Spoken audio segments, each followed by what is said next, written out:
পবিত্র কুরআন এমন একটি গ্রন্থ যা বিশ্বজুড়ে কোটি কোটি মানুষ বিশ্বাস করে। তবে কিছু মানুষ তো আছে যারা বলে কুরআন মজিদ আল্লাহর নাকি মুহাম্মদ সাল্লাল্লাহু আলাইহি ওয়াসাল্লামের নিজস্ব রচনা। আসুন বেশ কিছু যুক্তি এবং প্রমাণের ভিত্তিতে এই প্রশ্নের উত্তর খোঁজার চেষ্টা করি এবং প্রমাণ করি পবিত্র কুরআন আল্লাহ তাআলারই বাণী। তবে ভিডিওর শেষের প্রশ্নটা কিন্তু আপনার জন্যই।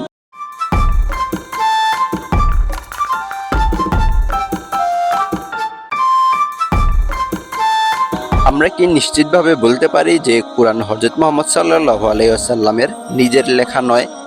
এই প্রশ্নের উত্তর খোঁজার জন্য আমরা হযরত মুহাম্মদ সাল্লাল্লাহু আলাইহি ওয়াসাল্লামের জীবন শিক্ষা তৎকালীন আরব সমাজের দিকেই তাকাতে পারি। ইতিহাসবিদদের মতে হযরত মুহাম্মদ সাল্লাল্লাহু আলাইহি ওয়াসাল্লাম ছিলেন আনলিটারেট, অর্থাৎ নিরক্ষর। তিনি পড়তে বা লিখতে জানতেন না। তাহলে কিভাবে তিনি এত চমৎকার একটি গ্রন্থ রচনা করতে পারলেন? পবিত্র কোরআনের ভাষাগত সৌন্দর্য, বর্ণনা ভঙ্গি এবং কাঠামো এমন যে এটি তৎকালীন আরবদের কবি সাহিত্যিকদেরও অবাক করে দিয়েছিল। হযরত মুহাম্মদ সাল্লাল্লাহু আলাইহি ওয়াসাল্লাম পবিত্র কোরআন শরীফের প্রথম ওহী গ্রহণের সময় চরম ভীত হয়ে পড়েছিলেন। এখন প্রশ্ন হলো, যদি তিনি নিজেই এটি রচনা করতেন তাহলে কি তিনি ভয় পেতেন? অবশ্যই না। মহানবী সাল্লাল্লাহু আলাইহি ওয়াসাল্লাম তিনি তার জীবনে কখনোই মিথ্যা কথা বলেন নাই। আর এই কারণে আরবের কাফেররাও মুহাম্মদ সাল্লাল্লাহু আলাইহি ওয়াসাল্লামকে আলামিন বলে ডাকত। তবে কি এটি সম্ভব নয় যে তিনি অন্যদের সাহায্যে এটি রচনা করেছেন? যদি মুহাম্মদ সাল্লাল্লাহু আলাইহি ওয়াসাল্লাম নিজেই কোরআন লিখতেন বা অন্য কারোর সাহায্যে লিখতেন তবে তার লেখার পরিবর্তনশীল ধারা থাকার কথা। কিন্তু কোরআনের ভাষা, গঠন ও ভাব প্রকাশের ধরন একই রকম। প্রখ্যাত আরবি ভাষাবিদ ও সাহিত্যিকগণরা স্বীকার করেছেন যে কোরআনের ভাষা মানবরচিত কোনো ভাষা নয়, অর্থাৎ মানুষের দ্বারা লেখা নয়। আর এটি যদি মানবরচিত হতো তাহলে বাস্তব জীবনের বিভিন্ন ঘটনার প্রভাব এতে পরিলক্ষিত হতো। কিন্তু মুহাম্মদ সাল্লাল্লাহু আলাইহি সাল্লামের ব্যক্তিগত জীবনের দুঃখ কষ্ট থাকলেও কোরআনের ভাষায় কোনো পরিবর্তন হয়নি বা আবেগ দ্বারা প্রভাবিত হয়নি। এরপরেও যারা কোরআনকে ঐশীবাণী হিসেবে মানে না তাদেরকে কোরআন নিজেই চ্যালেঞ্জ করছে, যদি মনে হয় এটি মানুষের তৈরি তাহলে এর মতো একটি সূরা তৈরি করে দেখাও। সূরা আল বাকারা আয়াত 23। শতাব্দীর পর শতাব্দী পেরিয়ে গেলেও এর জবাব কিন্তু কেউ এখনো দিতে পারেনি। যদি এর পেছনে কোনো স্বার্থ না থাকে তাহলে তিনি কেন এই কিতাব রচনা করলেন?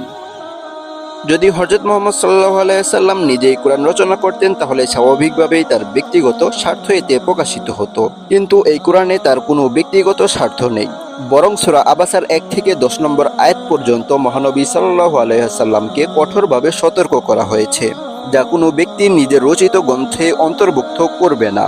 এছাড়া তিনি যদি ক্ষমতা বা সম্পদের জন্য এই বার্তা প্রচার করতেন তাহলে তার নিজের সম্প্রদায়ের দ্বারা তীব্র নির্যাতনের শিকার হতেন না। তাকে হত্যা করার চেষ্টা করা হয়েছিল, তার অনুসারীদেরকে নির্যাতনও করা হয়েছিল, কিন্তু তবুও তিনি তার এই দায়িত্ব থেকে সরে আসেননি।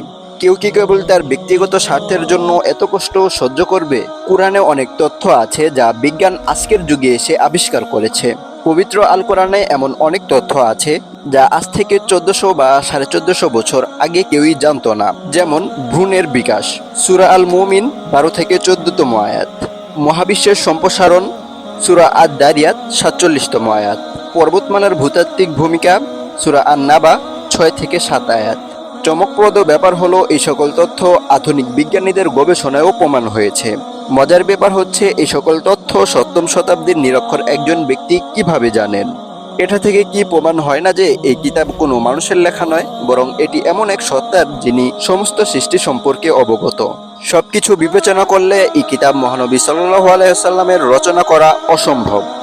কিন্তু শেষ সিদ্ধান্ত আপনার। আপনি কি মনে করেন, কোরআন কি সত্যি আল্লাহর বাণী নাকি অন্য কিছু? আপনার মতামত কমেন্টে জানিয়ে দিবেন।